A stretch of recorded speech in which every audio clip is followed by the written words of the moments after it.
அஸ்ஸலாமு அலைக்கும் வரஹ்மத்துல்லாஹி வபரகாத்துஹு. அல்ஹம்துலில்லாஹி நஹ்மதுஹு வ நஸ்தஈனுஹு வ நஸ்தக்ஃபிருஹு வ நஊது பில்லாஹி மின் ஷுரூரி அன்ஃபுஸினா வ மின் ஸய்யிஆத்தி அஅமாலினா.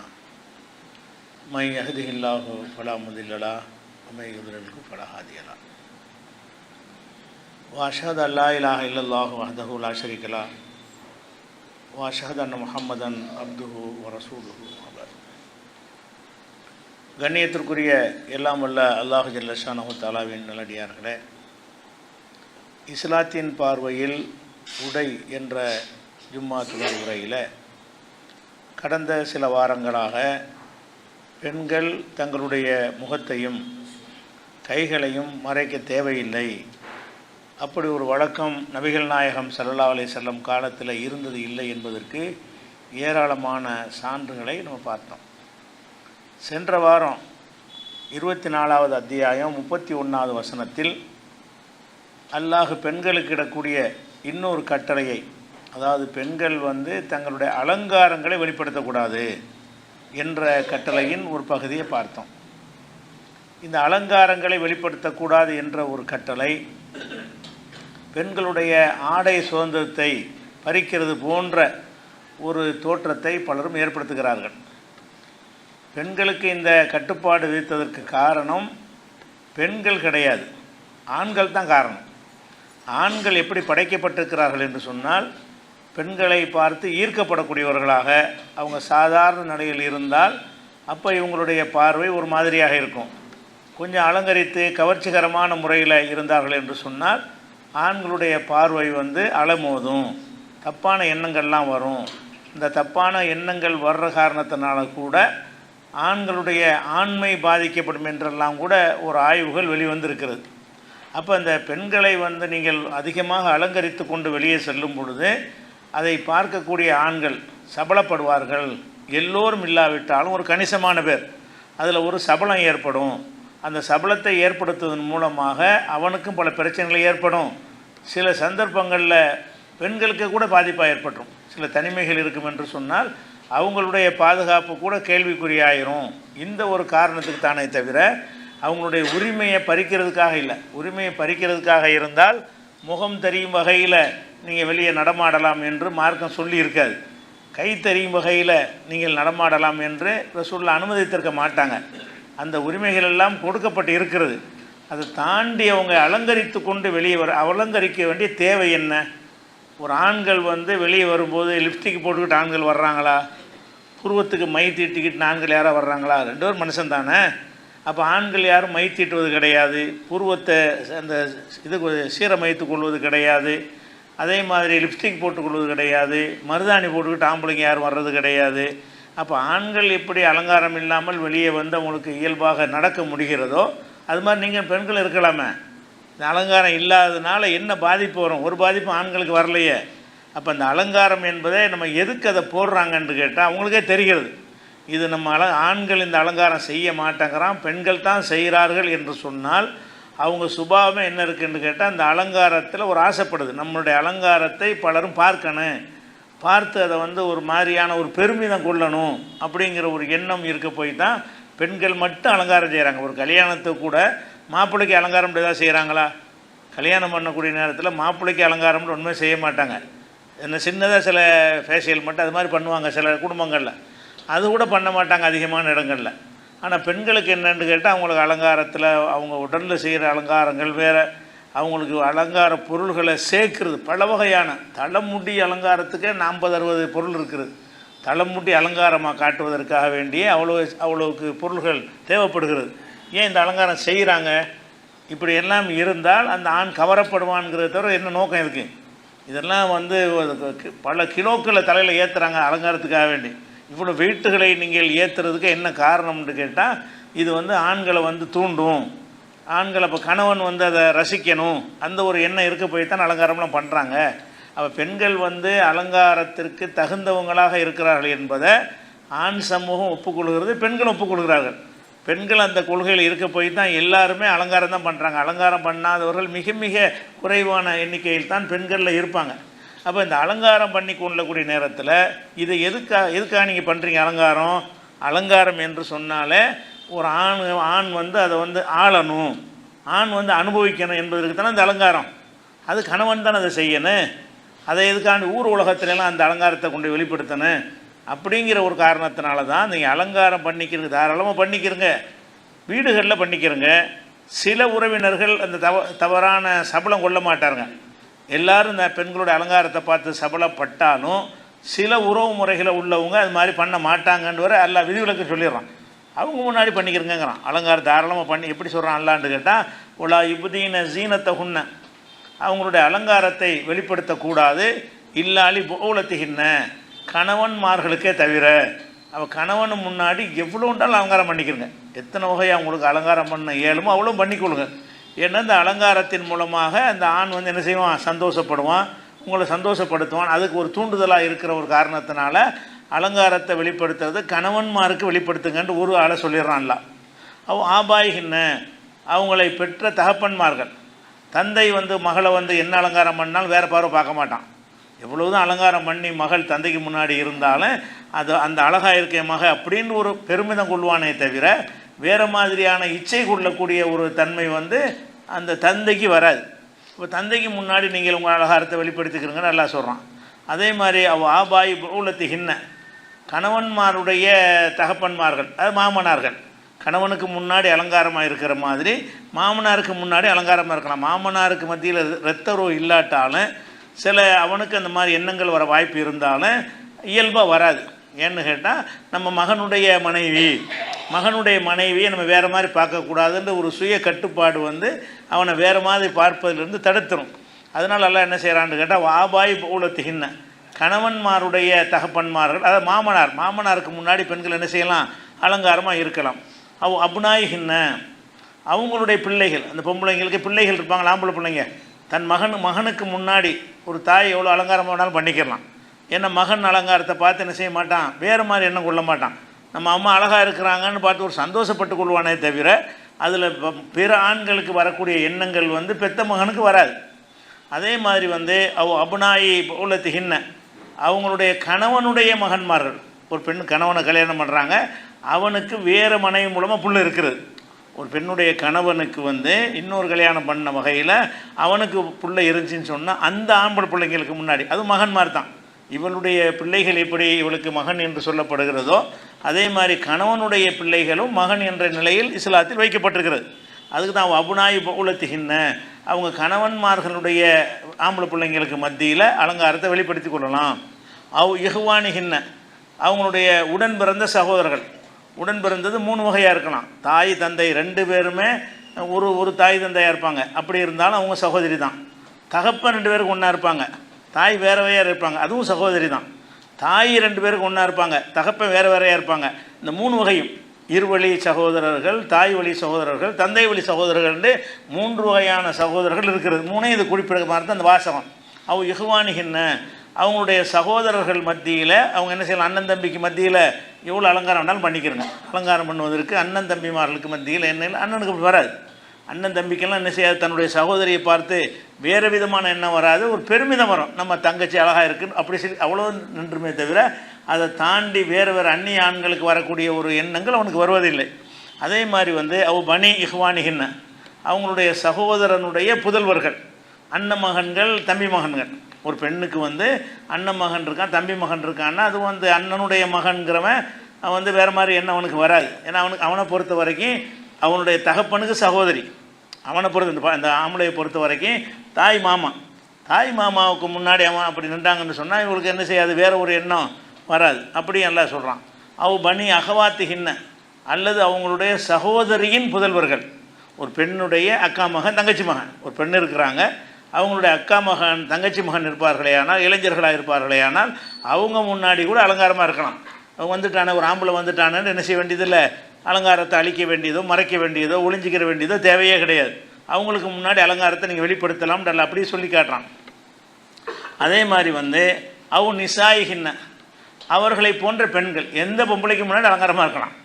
பெண்கள் சபையாக இருந்தால் பெண்கள் தான் இருக்கிறாங்க, அதில் ஒன்றும் பிரச்சனை இல்லை. எவ்வளோ நாள் அலங்காரம் பண்ணிகிட்ருங்க, பெண்களே கூடி இருக்கிற ஒரு சபையாக இருக்குது, அதில் எவ்வளோக்கு வேணாலும் நீங்கள் அலங்காரம் பண்ணிகிட்ருங்க. அந்த பெண்கள்லாம் அந்த அலங்காரத்தை பார்த்து என்ன செய்வாங்கன்னு கேட்டால் நல்ல ஒரு அலங்காரம் அப்படி ரசிப்பாங்களே தவிர அதை தாண்டி பெண்களுக்கு ஒரு எண்ணம் வராது, ஆம்பளைக்கு வர்ற மாதிரி. அப்போ எல்லாம் என்ன செய்யறேன்னா, பெண்கள் மத்தியில் நீங்கள் அலங்காரத்தோடு இருந்து கொள்ளுங்கள், அது பிரச்சனை இல்லை அப்படின்னு சொல்லி கேட்டுறான். அடுத்தது, இது இப்போ இல்லாத ஒரு விஷயம், அடிமை இருந்தாங்க ரசூலுல்லாஹ்வுடைய காலத்தில். ஆண் அடிமை பெண் அடிமைன்னு இருந்தாங்க. அந்த ஆண் அடிமைகளும் வீட்டில் இருந்து வேலை செய்யும் பொழுது அவங்க வீட்டு வேலைக்காரர்களாக இருக்கிறதுனால அவங்க வந்து வீட்டில் தான் இருப்பாங்க. அவங்களோட்டு ஒதுங்குறதுன்னு சொன்னால் அவங்கள வெளியேற்று தான் ஆகணும். அதனால் அவங்களும் குடும்பத்தில் உள்ள ஆள் மாதிரி என்ன செய்யுங்க, அவங்க முன்னில் அலங்காரம் பண்ணிகிட்டு இருக்கலாம். இந்த அடிமைங்கிறவன் எல்லாம் மீற மாட்டான். அவனே ஒரு ஆளுக்கு எஜமான கீழே அடிமையாக இருக்கிறதுனால அவன் வரம்பு மீறுவதற்கு அவன் வந்து தைரியம் பெற மாட்டான் என்கிற ஒரு வேலைக்காரன் அடிமையில் வராது. இப்போ அடிமைங்கிற உலகத்தில் கிடையாது, எங்கேயுமே கிடையாது. ஆம்பளை அடிமையும் கிடையாது, பொம்பளை அடிமையும் கிடையாது. இது அந்த காலத்தில் இருந்துச்சு. இருக்கும்போது அது ஒரு விதிவிலக்கு. அதே மாதிரி வந்து நம்மள்கிட்ட பணி செய்யக்கூடிய ஊழியர்கள், ஆண் ஊழியர்கள் இருக்கிறாங்க. ஆனால் ஆண் ஊழியர்கள்னு சொன்னால் அவங்க வந்து அந்த வயசை கடந்தவங்க. ஆண் ஊழியர்கள் அவு தாபியின் கைரி உளில் 20 மினர் ரிஜால், ஆண்களில் இந்த இச்சைகளை கடந்த வயசில் உள்ள ஊழியர்கள். ஒரு 75 வயசு ஒரு கிழவன் ஊழியராக இருக்கிறாரு, வாட்ச்மேனாக போட்டிருக்கிறீங்க. ஒரு 80 வயசு கிழவன் என்ன செய்கிறாரு, வீட்டுக்கு பொறுப்பாளராக போட்டிருக்கிறீங்க. அவர் அதை கடந்துட்டார், அதுக்கு மேலே அவருக்கு கலந்துட்டாங்கன்ற ஒரு நமக்கு தெரியும். இவர் இந்த பருவத்தை கடைஞ்சிட்டாரு, இனிமேல் இவரால் வேறு மாதிரி எண்ணங்கள் வராது அப்படிங்கிற பருவத்தில் உள்ள முதியவர்கள் இருந்தார்களே. ஆனால் அவங்க எவ்வளோ இருந்தாலும் சரி, இந்த உறவாக இல்லாமல் அந்நியர்களாக இருந்தாலும் சரி, அப்படிப்பட்டவர்கள் மத்தியில் நீங்கள் என்ன செய்யலாம், அலங்கரிக்கலாம். இந்த அலங்காரம் அவனை தூண்டுவதற்குரிய சக்தியெல்லாம் அவன் இழந்த ஒரு பருவத்தில் வந்திருக்கிறான். அதே மாதிரி அவை திஃபுலில்லதீன லம் எலுகுரு அல அவுராத்தின் நிசாய், பெண்களுடைய மறைவிடங்களை வேறு மாதிரி அறிந்து கொள்ள மாட்டார்களே, அப்படிப்பட்ட சிறுவர்கள். சின்ன பிள்ளைக்கு என்ன தெரியும், ஆம்பளை பொம்பளை வித்தியாசம்லாம் அதுக்கு தெரியாது. ஆண்டா என்ன பெண்ணுண்டா என்ன, இந்த விவரங்கள்லாம் புரிந்து கொள்ளாத பருவத்தில் உள்ள, பருவம் அடைகிற கணக்கு கிடையாது, சிறுவர்கள்ங்கிற கணக்கு தான். சிறுவரை விட கொஞ்சம் தாண்டிட்டாங்கன்னு சொன்னால் அந்த இளம் பையன்கள்லாம் இருக்காங்களே, பருவம் வயசு அடையாதவர்களாக இருப்பார்கள். ஆனால் கொஞ்சம் சில விஷயங்கள்லாம் தெரிந்தவர்களாக இருப்பாங்க. அப்படி இருந்துச்சுன்னா அவங்க மத்தியில் அலங்காரம் பண்ணக்கூடாது. அவனுக்கும் சில எண்ணங்கள் வரும், பருவம் அடையாதவனுக்கு வந்துடும். அது குழந்தைகள் எப்படி இருக்கணும்னு கேட்டால் லம் எலுகுரு அல அவுராத்தின் நிசாய், பெண்களுடைய மறைவிடங்கள் பற்றி அறிந்து கொள்ளாத, அதை பற்றி எந்த நாலேஜ் இல்லாத, அதை பற்றி ஒரு எண்ணம் இல்லாத பருவத்தில் உள்ள 5 வயசு உள்ள 6 வயசு உள்ள 10 வயசு வரைக்கும் இருந்துக்கலாம். இந்த மாதிரி பிள்ளைகளாக இருந்தாங்கன்னா அது பெண்ணுன்னு பார்க்க மாட்டாங்க. பெண்ணை ஒரு பார்வை ஒருத்தன் பார்ப்பான்ல, ஒரு ஆம்பளை, அந்த ஒரு பார்வை அவங்களுக்கு வராது. இதுவரை தவிர இவ்வளோதான் லிஸ்ட், அவ்வளோதான். இவங்களை தவிர மற்றவங்களுக்கு முன்னாடி நீங்கள் அலங்காரமாக இருக்கக்கூடாது. அலங்காரமாக இருக்கிற லிஸ்ட்டு இவ்வளவு தான். இவர்களை தவிரன்னு எல்லாம் முடிச்சுவிட்டான். இவர்களை தவிர யாருக்கு முன்னாடியும் பெண்கள் அலங்காரத்தை வெளிப்படுத்தக்கூடாது. அப்போ பெண்கள் வந்து அலங்காரம் செய்ய தேவையுடையவர்களாக இருக்கிறார்கள். ஒரு மணப்பெண் என்றால் அலங்காரம் செய்வது அவசியம் என்று ஆகிவிட்டது. ரசூலுல்லாஹ் காலத்திலையும் மணப்பெண்களுக்கு அலங்காரம் செஞ்சுருக்கிறாங்க. சில பொருள்கள், ஆயிஷா நாய்கிட்ட ஒரு ட்ரெஸ்ஸு வித்தியாசமான ஒரு அணிகலன் வச்சுருப்பாங்க. அதை வாங்கிட்டு போய் எல்லோரும் என்ன செய்வாங்க, மணப்பெண்களை அலங்காரம் பண்ணுவாங்க என்றெல்லாம் ஹதீஸ்களில் இருக்கிறது. நல்லா அலங்கரிக்கலாம். பெண்களுக்கு என்னென்ன அலங்காரங்கள் ஊர் உலகத்தில் இருக்கிறதோ, ஏன்னா அவங்களுக்கு எதுவுமே தடை செய்யப்பட்டது. ஆம்பளைக்கு தங்கம் தடை செய்யப்பட்ட மாதிரி, பட்டு தடை செய்யப்பட்ட மாதிரி அவங்களுக்கு எதையுமே இல்லை, தடுக்கவும் இல்லை. ஏன் தடுக்கலைன்னு கேட்டால் அலங்காரத்துக்கு பரிபூர்ண சுதந்திரம் கொடுக்கப்பட்டிருக்கு. அவங்க எந்த மாதிரி ஆண்டமான அலங்காரத்தை வேண்டாலும் அவங்க செய்து கொள்ளலாம். அப்படிங்கிற ஒரு நிலையில் அவங்க இருக்கும் பொழுது அலங்காரம் பண்ணாதீங்கன்னு சொல்ல முடியுமா? பண்ண தேவை உள்ளவங்களாக இருக்கிறாங்க. பண்ணுற எல்லாம் என்ன செய்கிறாங்கன்னா, அந்த அலங்காரம் பண்ணிட்டீங்கன்னு சொன்னால் இந்த விதிமுறைகளை பார்த்துக்கிறங்க. ஒரு மணப்பெண் அலங்கரிக்கலாம், பொம்பளையெல்லாம் இருந்து பார்த்துக்கிட்டோம், அதில் ஒன்றும் பிரச்சனையே கிடையாது. ஆண்களில் இந்த மாதிரியான ஆட்களை தான் அலோவ் பண்ணணும். அலங்காரம் பண்ணின ஒரு சபையில் மணப்பெண்ணை உட்கார வச்சிங்கன்னு சொன்னால் அந்த பெண்ணுக்கு அண்ணனா, தம்பியா, அண்ணன் பிள்ளையா, அக்கா பிள்ளையா, அது மாதிரி புருஷனா அப்படின்னு ஒன்றே என்ன செய்யணும், இந்த உறவுகள் அந்த அல்லாஹ் போட்ட லிஸ்ட் இருக்குல்ல, அந்த லிஸ்ட்டில் உள்ளவர்களை தான் அலோவ் பண்ணணுமே தவிர, அப்படி இல்லாமல் வீட்டுக்குள்ளே இருந்தால் கூட அலங்காரம் பண்ணி இருந்தாங்கன்னா அது ஒரு கோடு போட்டுருணும். அல்லாஹ் வந்து ஒரு தடுக்கிறான்னா அதுக்கு ஒரு அர்த்தம் இருக்குது. அவன் வந்து வேறு மாதிரி தான் பார்ப்பான். வரக்கூடிய எல்லோரும் இப்படி பார்க்க மாட்டாங்க. நம்மளாம் அப்படியே நீங்கள் நினச்சிடக்கூடாது. உங்களில் 10 பேரில் 2 பேர் இப்படி இருப்பான். எந்த ஒரு 100 பேர்லையும் ஒரு 20 பேர் ஒரு மாதிரிப்பட்டவனாக இருப்பான். அந்த 20 பேர் யாரும் கண்டுபிடிக்க முடியாது. அப்போ எல்லாருக்கும் சேர்த்து தான் வேல்யூ போடணும். 20 பேர் 100ல் வந்து ஒரு 80 பேர் இப்படிலாம் பார்க்க மாட்டாங்கன்னு நீங்கள் நினைத்தாலும் 20 பேர் கண்டிப்பாக பார்ப்பான். அந்த 20 பேர் யாருன்னு உங்களுக்கு தெரியாது. யாருன்னு தெரியலைன்னு சொன்னால் எல்லோரும் தானே செய்வான். உலக திருட எத்தனை பேர் இருக்கிறான், விரவிட்டு எண்ணக்கூடிய அளவு தானே இருப்பான். அப்போ என்ன, என் வீட்டு கதவு வாசல் போடுறோம், எதுக்கு பூட்டுறோம்? அந்த 2 திருடனுக்காக தான் பண்ணுறோம். எல்லோரும் திருடங்கிறக்கா இல்லை, 2 திருடன் இருந்தாலும் அதுக்கும் பூட்டி தான் ஆக வேண்டியிருக்கு. வரக்கூடிய யாருன்னு தெரியாத பாதுகாப்புன்னு வரக்கூடிய நேரத்தில் வந்து கொஞ்சம் பேர் இப்படி இருந்தால் கூட அந்த கொஞ்சம் பேர் நெத்தில எழுதி ஒட்டியிருக்கேன், ஒட்டி இருந்தால் அவன்கிட்ட மட்டும் கேர்ஃபுல்லாக இருந்துக்கலாம்னு சொல்லலாம். அது யாருன்னு தெரியாத, ரொம்ப நல்லவன் மாதிரி இருக்கிறவன்ட்ட ரொம்ப கெட்ட எண்ணம் இருக்கும், கெட்டவன் மாதிரி அறியப்பட்டவன்ட்ட இந்த கெட்ட எண்ணம் இல்லாமல் இருக்கும். அது நம்மளால் கணிக்க முடியாது. அப்படிங்கிறதுனால என்ன செய்யணும்னு கேட்டால், இந்த உறவு முறைகளை தவிர மற்ற இடங்களில் அலங்காரத்தை வெளிப்படுத்தக்கூடாது நல்லா கட்டளையிட்டான். இப்போ வெளி உலகத்துக்கு வரக்கூடிய பெண்கள் இந்த அலங்காரத்தில் வர்றாங்களா இல்லையா?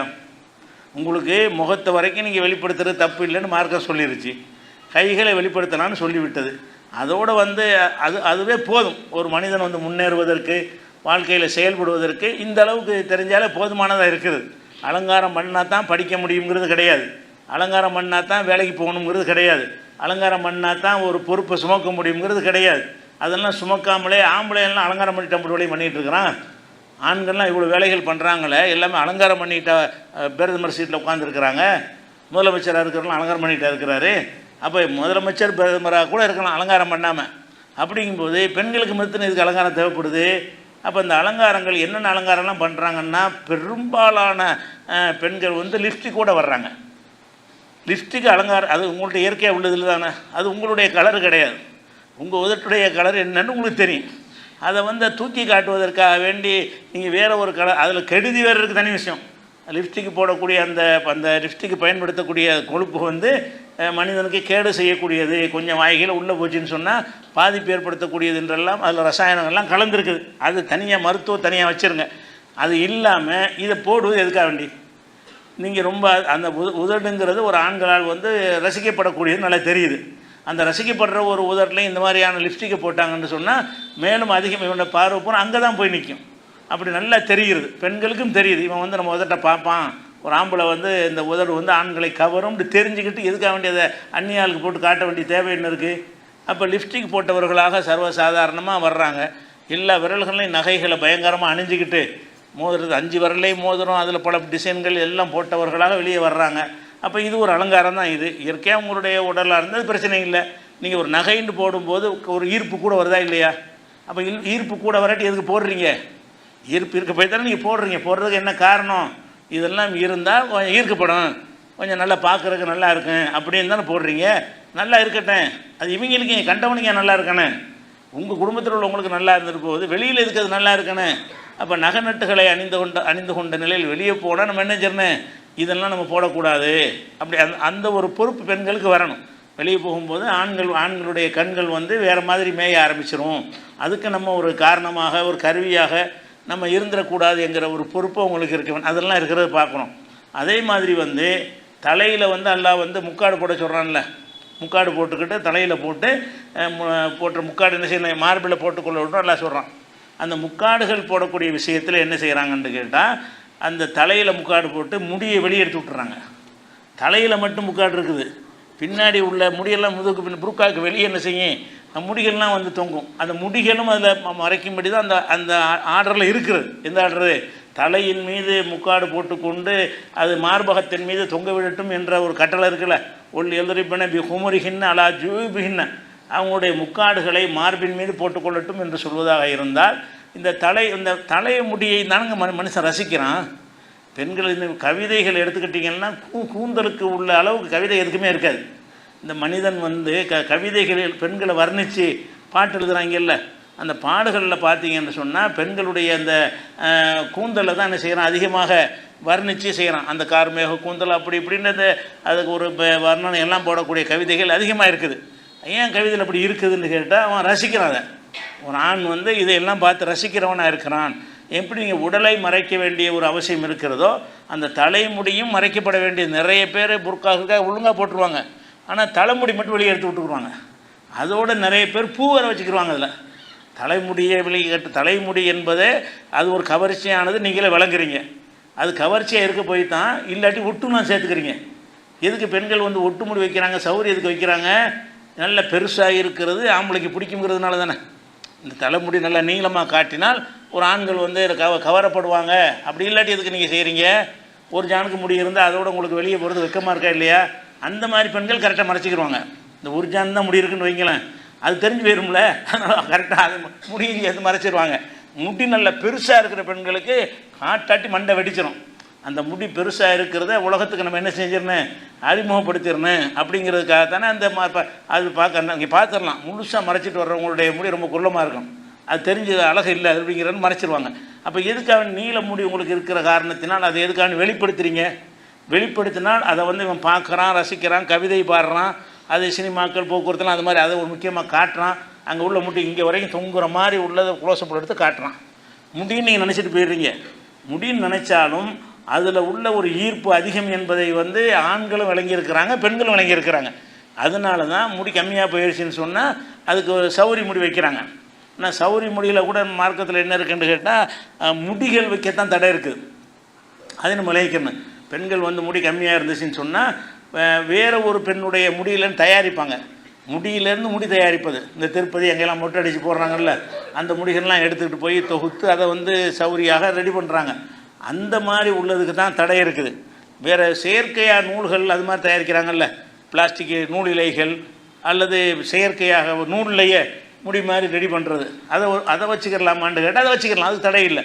ஆனால் அதை பற்றி தெரிஞ்சுக்கிறதுக்காக சொல்கிறோம். அதை பற்றி வரும்போது எப்படி வருதுன்னு கேட்டால் ரசூல் ஸல்லல்லாஹு அலைஹி வஸல்லம் சொல்கிறாங்க, ஐயுமா இம்ராத்தின் அதகலத்து ஃபி ஷாரிஹா மின் ஷாரி கைரிஹா, எந்த ஒரு பெண்ணாவது தனது முடியில் இன்னொருத்தியின் முடிவை சேர்த்து கொண்டாலேயானால், இன்னொரு பெண்ணுடைய முடியை சேர்த்து கொண்டாலேயானால் பொய்னமா துதுகிலு சூரா, அது பொய்யான வேலை தானே செய்கிற அப்படின்னு ரசூல் ஸல்லல்லாஹு அலைஹி வஸல்லம் அவர்கள் கண்டித்தார்கள்ங்கிற ஒரு ஹதீஸ் வந்து அஹ்மதில், பஸாரில், நிறைய இப்னு ஹிப்பானில், இப்னு ஹுஸைமாவில், இன்னும் பல நூல்களில் இந்த செய்தி இருக்குது. அவள் பெண்கள் வந்து இந்த சௌரி முடி வைத்துக்கொள்வது வந்து வேறு மாதிரி பொருள்களில் தயாரிக்கிறதுக்கு நூல் அந்த மாதிரிலாம் தயாரிக்கிறாங்கல்ல, அதெல்லாம் வைக்கிறதுக்கு தடை இல்லை. ஆனால் அதெல்லாம் வச்சுக்கிட்டு வீட்டுக்குள்ளே தான் இருக்கணும், அது அலங்காரத்தில் வந்துடும். அதெல்லாம் வைத்து கொண்டீர்கள் என்று சொன்னால் உங்கள் கணவருக்கு காட்டுவதற்காக, உங்கள் அண்ணன் தம்பி அவங்க சக பெண்கள் மத்தியில் காட்டிக்கொள்வதற்காக அதை வைத்துக் கொள்ளணுமே தவிர அதை வந்து அலங்காரத்தில் வந்துடுது. இப்போ சேர்த்துக்கொள்கிறீங்களோ அது அலங்காரம் ஆகிடுது. முடி என்பது மறைக்கப்பட, இயற்கையான முடியாக இருந்தால் அது மறைக்கப்பட வேண்டியதாக இருக்கிறது. அலங்காரத்தை சேர்த்துட்டீங்கன்னா அலங்காரம் என்ற காரணத்திற்காக அதையும் வெளிப்படுத்தக்கூடாதுன்னு இருக்குது. அதனால் வந்து இந்த முடிகளை சேர்த்து கொள்வதற்கு உங்களுக்கு அனுமதி, முடியில் சேர்க்கக்கூடாது. செயற்கை முடிகளை சேர்த்து கொள்வதற்கு மார்க்கத்தில் தடை இல்லாட்டாலும் அந்த மாதிரி வைத்த நிலையில் வந்தால் அதுவும் உங்களுடைய புர்கான் அணிகிறீங்கள் அந்த ஆடை அதுக்குள்ளே போயிடணும். அதையும் சேர்த்து கவர் பண்ணுற மாதிரி என்ன செய்யணும், அது அணிந்து கொள்ளணும் என்பது தான் சட்டம். அப்போ அதையும் பேண மாட்டேங்கிறாங்க. இப்படி எல்லா விதமான அலங்காரங்களையும் வெளிப்படுத்தக்கூடிய ஒரு விஷயத்தில் பார்க்குறோம். அந்த அலங்காரத்தில் இன்னொரு விஷயம் என்னென்னு கேட்டால், வெளியே போகும்பொழுது நறுமணம் போடுவது, நறுமணம் அலங்காரத்தில் வராது. அதை தனியாக ரசூல் அணிஞ்சிருக்கிறாங்கன்னா நறுமணத்தை பிரிக்கிறாங்க. பெண்கள் வந்து நறுமணம் போடுவது மார்க்கத்தில் தடுக்கப்பட்டது கிடையாது. பல ஹதீஸ்களில் நறுமணத்தை அனுமதிக்கிறாங்க. ரசூல் ஸல்லல்லாஹு அலைஹி வஸல்லம் என்ன செய்கிறாங்கன்னு கேட்டால், அதாவது இதா ஷஹிதத் இஹ்தா குன்னல் மஸ்ஜித, உங்களில் ஒரு பெண் வந்து மஸ்ஜிதுக்கு வருவதாக இருந்தால் ஃபலா தம்ஸதீபன், நறுமணம் பூசிக்கிட்டு வராதிங்க. மஸ்ஜிதுக்கு வந்தீங்கன்னா பலர் இருக்கிறாங்க, நீங்கள் மட்டும் வருவதில்லை. மஸ்ஜிதில் நீங்கள் 10 பேர் வந்தீங்கன்னா 100 ஆம்பளை இருப்பான். அப்போ மஸ்ஜிது பள்ளிவாசலுக்கு நீங்கள் வந்தீர்களே ஆனால் அப்போ நீங்கள் ஃபலா தம்ஸதீபன், நறுமணம் பூசிக்கிட்டு வராதிங்க. பள்ளிவாசலுக்கு வரும் பொழுது அதுக்கு ஒரு தடை இருக்குது. நறுமணம் பூசுறதுக்குன்னா மற்ற நேரத்தில் தடை இல்லைன்னு அர்த்தம். பள்ளிக்கு வரும்போது பூசாதீங்கன்னு இருக்குது. அதே மாதிரி இதா ஷஹிதத் இஹ்தா குன்னல் இஷா தொழுகைக்கு நீங்கள் யாராவது வருவதாக இருந்தால் ஃபலா துதையிபு தில்க லைலா, அந்த இரவில் நீங்கள் நறுமணம் போடாதீங்க. இஷா தொழுகைக்கு தான் அது கூட சொல்லப்படுது. இரவு தொழுகைக்கு வருவதாக இருந்தால், ஏன்னா அந்த காலத்தில் இருட்டில் தான் தொழுவாங்க. இஷா தொழுகைங்கிறதுக்கு அப்போ லைட்லாம் கிடையாதுல்ல, எல்லா தொழுகைகளுமே இருட்டில் தான் தொழுகையே நடக்கும், வெளிச்சம்லாம் கிடையாது. ரசூலுல்லாஹ்வுடைய காலத்தில் வீடுகளுக்கு வெளிச்சம் கிடையாது, பள்ளிவாசலுக்கு வெளிச்சம் கிடையாது, பக்கத்தில் யார் இருக்கான்னு தெரியாது. வெளிச்சமான பிறகு தான் பக்கத்தில் உள்ள யாருன்னு நாங்கள் அறிந்து கொள்வோம்னு சொல்கிறாங்க. சுபஹ் தொழுகை தொழுவோம், எல்லாம் இருட்டாக இருக்குது, யாருன்னு தெரியாது. அப்புறம் கொஞ்சம் நேரம் கழிச்ச பிறகு வானம் வெளுத்துரும்ல, வெளுத்த பிறகு தான் அருகில் இருப்பவர் யாருன்னு நாங்கள் அறிந்து கொள்வோம்ங்கிறாங்க. அப்போ அந்த காலத்தில் எல்லாமே இருட்டாக இருக்குது. இருட்டாக இருக்கிற நேரத்தில் ஒரு நறுமணத்தை பூசிக்கிட்டு பள்ளிக்கு வந்தால் என்னவாகும்? அதனால் ரசூலுல்லாஹ் என்ன செய்கிறாங்கன்னா, இஷா தொழுகைக்கு நீங்கள் வந்தீங்கன்னா நறுமணத்தை பூசிட்டு வராதிங்க. இதெல்லாம் முஸ்லீமில் வரக்கூடிய ஒரு ஹதீஸ். அதே மாதிரி ரசூலுல்லாஹ்வுடைய காலத்தில் வந்து நறுமணம் பூசுவதற்கு இப்போ நம்ம சென்ட்டு அத்தர் பயன்படுத்துகிறோம்ல, அதை விட அவங்க பெண்கள் என்ன பயன்படுத்துவாங்கன்னு கேட்டால், ஒரு நறுமண புகைன்னா சந்தனக்கட்டை இருக்குல்ல, இந்த சந்தனக்கட்டை, ஊதுங்கிற கட்டை, இந்த மாதிரியான வாசனை தரக்கூடிய கட்டைகள் இருக்குது. அதை தீக்கங்கிற போட்டு என்ன செய்வாங்கன்னா, அந்த கட்டையை ஒன்று போட்டு விட்ருவாங்க மேலே, அதுலேருந்து புகை வர ஆரம்பிக்கும். அப்படி தலையை விரித்து போட்டு என்ன செய்வாங்க, அந்த புகையில் தலையை காட்டுவாங்க. அந்த புகை வந்துக்கிட்டே இருக்கும், தலையை விரித்து போட்டு என்ன செய்வாங்க, போர் மாதிரி போத்திடுவாங்க. அப்போ போத்தினோன்னு என்ன ஆகுன்னுட்டு அதுலேருந்து வரக்கூடிய வாசம் அப்படியே முடி பூரா அப்படியே பயங்கரமாக ஒட்டிக்கிறோம். அப்புறமே பார்த்தா அந்த முடியிலேருந்து வாசம் வந்துக்கிட்டே இருக்கும். அந்த காலத்தில் உள்ள நறுமணமே, முக்கியமான நறுமணமே இதுதான். பெண்கள் வந்து நறுமண புகை போட்டு தலைமுடியில் வாசம் ஏற்றி கொள்வார்கள். அந்த புகை வந்து ரொம்ப நேரத்துக்கு நிற்கும். அந்த ஊதுங்கிற ஒரு குச்சி இருக்குது, அதை போட்டு அவங்க எரிச்சாங்கன்னு சொன்னால் அதுலேருந்து வரக்கூடிய நறுமணம் வந்து அந்த வாசம் அப்படியே இருந்து புகை போயிடும், நறுமணம் அப்படியே முடியலாம் இருந்துக்கிட்டு இருக்கும். அப்போ ரசூலுல்லாஹ் சொல்கிறாங்க, ஐயுமா இம்ராத்தின் அசாபத்து புகூரன், எந்த ஒரு பெண்ணாவது இந்த புகை போட்டு கொண்டால், புகை போட்டால் உங்களுக்கு விளங்காது, இந்த சரித்திரம் விளங்கத்தான் விளங்க, புகை போட்டால் என்றால் நறுமண புகை போட்டு கொண்டார்களே ஆனால் ஃபலா தஷஹது மானல் இஷா ஆஹிரா, அவங்க இஷா தொலைக்கு வர வேண்டாம், ராத்திரி தொலைக்கு வராதிங்க. நீ புகை போட்டிங்கன்னா லோரு கூட வாங்க, அசரு கூட வாங்க, இஷா தொலைக்கு வர. இரவு தான் முக்கியமான விஷயம். ரசூல் ஸல்லல்லாஹு அலைஹி வஸல்லம் அவர்கள் பெண்கள் நறுமணம் போட்டுக்கொண்டு இரவில் நீங்கள் போனீங்கன்னு சொன்னால் அது நல்லது இல்லை. இரவில் போட்டிங்கன்னா வீட்டுக்குள்ளே தான் போட்டுக்கலாம். அப்போ பகலில் காலையில் போட்டு நீங்கள் வெளியே வரலாம் நறுமணம் பூசிக்கொண்டு. ஆனால் இரவில் இஷா தொழுகைக்கு வராதிங்கன்னு இஷான்னு இதுக்கு சொல்கிறாங்க. 5 வேளை தொழுகைக்கும் பெண்கள் வந்துக்கிட்டு இருக்கிறாங்க. அப்படி வந்துட்டு இருக்கும்போது இஷாவுக்கு நீங்கள் வந்துட வேண்டாம்ங்கிறாங்க. மகரிபு கூட வருவாங்க. இதில் வரும்போது இஷாவில் ஆகிறாங்கிறாங்க, கடைசி இஷா. என்ன மகரிபி இஷான்னு சொல்லுவாங்க அந்த காலத்தில். அதில் ரசூலுல்லாஹ் என்ன செய்கிறாங்கன்னா இஷாவில் ஆகிறா, கடைசி இஷாவுக்கு வராதிங்க. இஷாங்கிறது மகரிபு, இரவு தொழுகையில் ஃபஸ்ட்டு தொழுகை. அப்போ ரசூலுல்லாஹ் சொல்லும்போது ஐயுமா இம்ராத்தின் அசாபத்து புகூரன், எந்த ஒரு பெண்ணாவது நறுமணத்தை பூசி கொண்டாலேயானால் பலா இஷஹது மானல் ஆஹிரா, பலா தஷஹது மானல் இஷால் ஆஹிரா, இஷா தொலைக்கு வந்துட வேண்டாம் அப்படின்னு சொல்லி ரசூலுல்லாஹ் தடுத்துருக்குறாங்க. அப்போ அந்த பெண்கள் நறுமணம் பூசுவது மார்க்கம் தடை செய்யலை. 2 விஷயந்தான். ஒன்று, இரவில் பூசிட்டு வரக்கூடாது. இப்போ பகல்லாம் வெளியே வர்றாங்களா, அது பூசிக்கலாம். அதே நேரத்தில் வந்து அந்த பூசுகிற நறுமணம் வந்து ரசூலுல்லாஹ்வுடைய காலத்தில் ஆண்கள் நறுமணம் பெண்கள் நறுமணம் என்று பிரித்து வச்சுருந்தாங்க. இது வந்து ஆம்பளைக்கு உள்ளது. இப்போ கூட கம்பெனிகள் அப்படி தானே போடுறாங்க. சென்ட்டு போட்டான்னா மென் மூமெண்ட் போட்டு தானே போடுறான். இவனே பிரிக்கிறான், இந்த வாசம் ஆம்பளைக்கு உரியது, இந்த வாசம் பெண்களுக்கு உரியதுன்னு இவனே பிரிக்கிறான். அந்த காலத்தில் அப்படி பிரித்து வச்சுருந்தாங்க. பெண்களுக்குரிய நறுமணம் என்பது என்ன சொன்னால் மைல்டாக இருக்கும். அவங்களுக்கு அந்த அந்த கெட்ட வாடை இல்லாமல் இருக்குமே தவிர ஊர் உலகத்தை கூப்பிட்ற மாதிரி இருக்காது. ஆண்கள் அடிக்கிற நறுமணம் என்ன செய்யும்னா ஊர் உலகத்துக்கெல்லாம் தம்பட்டை அடிக்கிற மாதிரி நறுமணமாக இருக்கும், பயங்கரமான நறுமணமாக இருக்கும் ஆண்கள் அந்த காலத்தில். அப்போ ரசூலுல்லாஹ் என்ன செய்கிறான்னா, வெள்ளிக்கிழமை நீங்கள் வரும்போது கண்டிப்பாக குளிச்சிருங்க, குளித்து பல் துளைக்கி குளித்து விட்டு இயன்ற அளவுக்கு நீங்கள் நறுமணத்தை பூசிக்கிறங்கிறாங்க. அப்படி நறுமணம் கிடைக்கவில்லை என்றால் உலவுமின் தீவில் மரகத்தி, பெண்கள் பூசுகிற நறுமணத்தையாவது பூசுங்கிறாங்க. அப்படி 2 இருந்துருக்கணுங்கள. இது முஸ்லீமில் உள்ள ஹதீஸில் இருக்கிறது. ஆண்கள் ஜும்மாவுக்கு வரும்போது நறுமணம் பூசிக்கிட்டு வாங்க. ஏன்னா பலர் இருக்கக்கூடிய ஒரு சபை, வேர்வை வாடை துர்வாடை எல்லாம் வந்துடக்கூடாது. எல்லோரும் உட்கார்ற ஒரு சபையாக இருக்கிறதுனால எல்லோரும் நறுமணம் பூசிக்கிட்டு வாங்க. அந்த நறுமணம் எப்படிப்பட்டதாக இருக்கணும்னு கேட்டால் எப்படிப்பட்டதாக வேணாலும் இருக்கலாம். ஒன்றும் கிடைக்கலையா, பெண்கள் யூஸ் பண்ணக்கூடிய நறுமணம் தான் இருக்குதா வீட்டில், அதையாவது பூசுங்க. புலவுமின் தீபில் மரத்தி, பெண்கள் பூசுகிற நறுமணமாக இருந்தால் கூட பரவாயில்லை, அதை பூசிக்கிட்டு பள்ளிக்கு வாங்கங்கிறாங்க. இதில் என்ன விளங்குதுன்னு கேட்டால் பெண்களுக்கு தனி நறுமணம் இருந்துச்சுன்னு விளங்குது ரசூலுல்லாஹ்வுடைய காலத்தில். அப்போ அடிக்காத நறுமணம் அது மாதிரி ரசூலுல்லாஹ் சொல்கிறாங்க, எந்த ஒரு பெண்ணாவது ஒரு சபைக்கு போகும் பொழுது எஜுது ரீஹா, நம்முடைய இந்த வாசம் அவங்களுக்கு போகணும்னு சொல்லிட்டு வர்றா, அத்தர் பூசிக்கிட்டு வர்றா. எதுக்கான்னு வர்றா, இந்த வாசத்தை அங்கே வந்தோடனே திரும்பி எல்லோரும் பார்க்கணும். அவள் அங்கே வந்துக்கிட்டு இருப்பாள், இங்கே இருக்கவன் என்ன செய்வான், எட்டி பார்ப்பான், ஒரு வாசம் வருது, ஒரு ஆள் வருது. அப்படியும் நறுமணம் பூசிக்கொண்டு வந்தாலேயானால் பொய்ய கதாவ கதா, அவள் இந்த மாதிரி ஆள் அப்படின்னு கடும் வார்த்தையை சொன்ன, அது வார்த்தையை சொல்ல மாட்டேங்கிறாரு, கடும் வார்த்தையை ரசூலுல்லாஹ் சொன்னாங்கன்னு வருது. அப்போ நறுமணம் பூசுறது என்பது அடிக்கிற நறுமணமாக, ஆண்களை வந்து இழுக்கிற நறுமணமாக இல்லாமல் மைல்டான நறுமணம் பூசிக்கொள்ளலாம். பூசிக்கொண்டு பகல் நேரங்களில் வெளியே வரலாம். இரவில் வரக்கூடாது, இரவில் தான் வரக்கூடாது. இஷா தொலைக்கு வரக்கூடாதுன்னா பஜாருக்கு எதுக்கு தான் வரக்கூடாது, இரவில் வரக்கூடாது. பகல் நேரத்தில் அதை பூசிக்கொள்ளலாம். அதே நேரத்தில் வந்து அந்த அடிக்கிற ஒரு நறுமணமாக இருக்கக்கூடாது என்ற ஒரு கண்டிஷன் இருக்குது. இது குறித்த கூடுதல் விவரங்கள் இன்ஷா அல்லாஹ் நம்ம அடுத்தடுத்த நாளில் பார்க்கலாம்.